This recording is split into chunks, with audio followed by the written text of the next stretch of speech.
20 kilogram நிறை மற்றும் நீளம் 5 மீட்டர் கொண்ட ஒரு சீரான தண்டு ஒரு வளவளப்பான செங்குத்து சுவற்றுடன் 60 டிகிரி கோணத்தில் சாய்த்து வைக்கப்பட்டுள்ளது. அதான் இங்கே காட்டியிருக்கோம். இது வளவளப்பான செங்குத்து சுவர். இது அதே மாதிரி சுரசப்பான கிடைத்தலை இங்கே இருக்கு.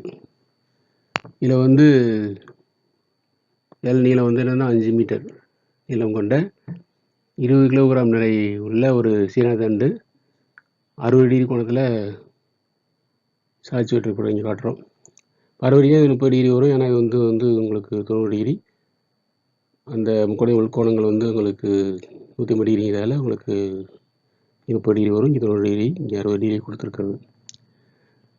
அதன் மறுமுனை சுரசுரப்பான கிடைத்தளத்தில் உள்ளதுங்கிறது வந்து இந்த முனை வந்து சுரசுரப்பான கிடைத்தது. இந்த முனை வந்து வளவளப்பான செங்குத்து சுவர்லையும் இருக்கு. அப்போ இந்த செங்குத்து சுவர் ஏற்படுத்தக்கூடிய செங்குத்து விசை வந்து N2. அதே மாதிரி கிடைத்தளத்தில் உள்ள இந்த சுரசுரப்பான தளம் கிடைத்தளம் வந்து ஏற்படக்கூடிய செங்குத்து விசை வந்து N1. அப்போ உங்களுக்கு வந்து இங்கே இந்த நிலையில் வந்து ஒரு பிரிக்கிறோம்னா அதோட எடை வந்து இங்கே இருக்கும். அதோட ஏன்னா இந்த நிலை கொண்ட சீரான தண்டோட நிறை முழுவதும் செய்திருக்கக்கூடிய பகுதி இந்த பகுதி தான். அதனால் அந்த பகுதியில் வந்து என்னென்னா உங்களுக்கு நிறை மையத்தின் வழியாக அந்த எடை இருக்கும் mg. அப்போது நேர்கோட்டு இயக்க சமநிலையில் N1 வந்து mgக்கு சமமாக இருக்கும்.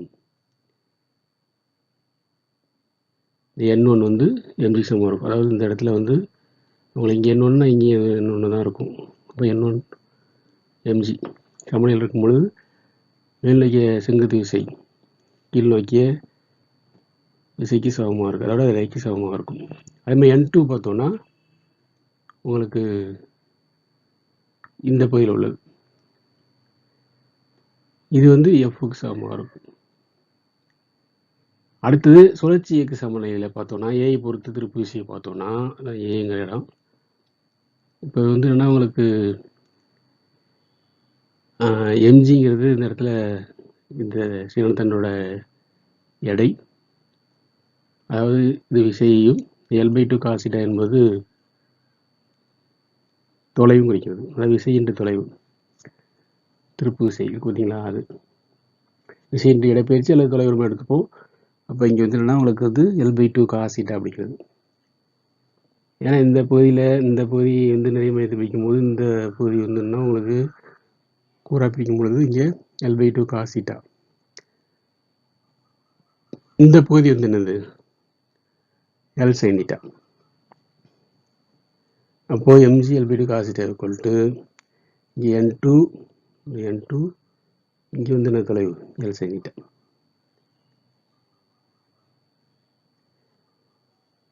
அப்போ இரண்டும் சமமாக இருக்கும் எப்போனா சுழற்சி இயக்க நிலையில். இப்போ இந்த எல் அப்படி விட்டு போயிடும். அப்போது mg/2 இங்கே இருக்கும், cos θ இருக்கும். நம்ம இந்த sin θ வந்து இங்கே அழைக்கலாம். ஈக்குவல் டு இந்த N2 மட்டும் தான் இருக்கும். N2 ஏற்கனவே என்னது Fக்கு சமமானது. இப்போ cos θ sin θங்கிறது வந்து cot θ. நான் தான் இங்கே கொடுத்துருக்கேன். அப்போ mg × cot θ equal to N2 equal to Fன்னு வந்துடும்.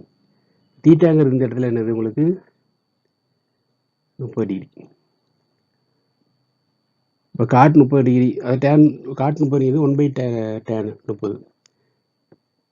டேன் இப்போ வந்து 1/√3. அப்போ 1/√3 என்னது உங்களுக்கு காட் 30க்கு ஈக்குவலாக வந்துடும். அப்போது √3.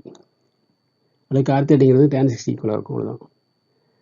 mg/2 இன்ட்டு காட் 30க்குள்ள √3 மதிப்பு F அல்லது N2. இங்கே வந்து N2 தான் Fங்கிறத நம்ம காட்டியிருக்கோம். இங்கேயே F ஃபாலோ பண்ணியிருந்துருக்கலாம். வேணால் அன்றைக்கி F போட்டுருக்கோம். mgங்கிறது எவ்வளவு உங்களுக்கு m வந்து 20 கிலோகிராமு, g வந்து கொடுத்துருக்காங்க 10 பை இங்கே இருக்க 2 இருக்குது, இங்கே √3 இருக்குது. இந்த m மதிப்பு, g மதிப்பு, இந்த 2 இங்கே இருக்க மதிப்பு, இந்த √3 மதிப்பு. இந்த 2யும் இந்த 20 அடிச்சோன்னா 10 × 10 100 √3. அப்போது தரையினால் தண்டை மீது செலுத்தப்படும் உராய்வு விசை அளவு 100 √3. ஆப்ஷன் 2 சரியான விடை. நன்றி.